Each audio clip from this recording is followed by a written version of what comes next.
जय श्री राधे। दोस्तों, आज सुनेंगे आप 10वें अध्याय की कथा। ऋषि कहने लगे, हे सुंदरी, अब से तीसरा मास परसोत्तम आएगा। उसमें स्नान करने से मनुष्य दोषों से छूट जाता है। इसके तुल्य कार्तिक आदि कोई भी मास नहीं है। सब मास तथा पक्ष और भी जो पर्व है परसोत्तम मास की 16वीं कला के बराबर भी नहीं है।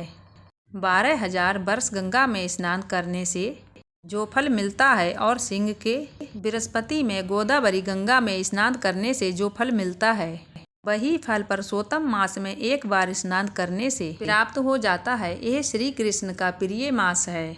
इसमें स्नान, दान, जप आदि करने से सब मनोवांछित फलों की प्राप्ति होती है।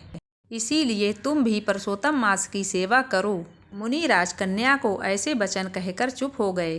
श्री कृष्ण कहने लगे, हे अर्जुन, मुनि के वचन सुनकर भावों से प्रेरित होकर वह मूढ़ बाला क्रोधित होकर बोली, हे ब्राह्मण, मुझे आपके वचन ठीक नहीं लगे। माघ आदि मास किस प्रकार थोड़ा फल देने वाले हैं और कार्तिक आदि मास को कैसे कम कहते हो?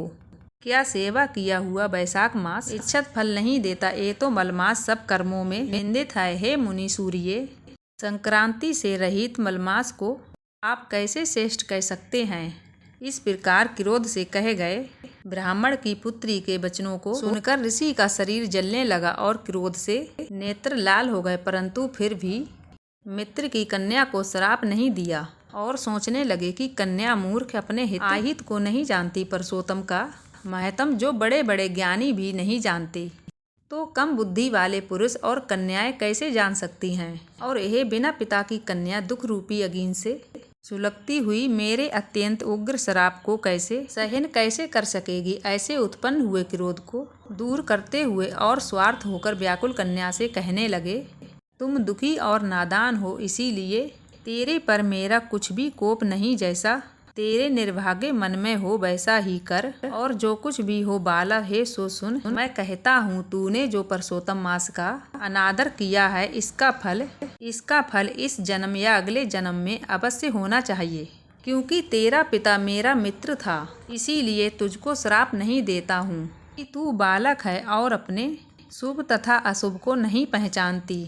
तेरा कल्याण हो, मैं तो नारायण की सेवा में जाता हूँ। श्री कृष्ण कहने लगे कि ऐसा कहकर वह महाक्रोधी तपस्वी मुनि झटपट चले गए और उसी क्षण वह कन्या परसोत्तम के प्रभाव से कांतिहीन हो गई और अपने मन में विचार करने लगी कि तत्काल फल देने वाली पार्वती पति शिव शंकर की आराधना करूंगी। ऐसा निश्चय करके अपने आश्रम जाकर वह कठिन तप करने की इच्छा करने लगी। सूत जी कहने लगे, वह बाला बीरबल मुनि के वचनों को निंदित कर तथा बहुत फल वाले विष्णु और सावित्री पति ब्रह्मा को छोड़कर अपने वन आश्रम में केवल शंकर भगवान की सेवा करने लगी। कथा मेरी संपन्न हुई। दोस्तों, अगर आपको ये कथा पसंद आई हो तो वीडियो को लाइक, चैनल को सब्सक्राइब जरूर कर दिया करें और कमेंट बॉक्स में जय श्री हरि विष्णु लिखना मत भूलिएगा।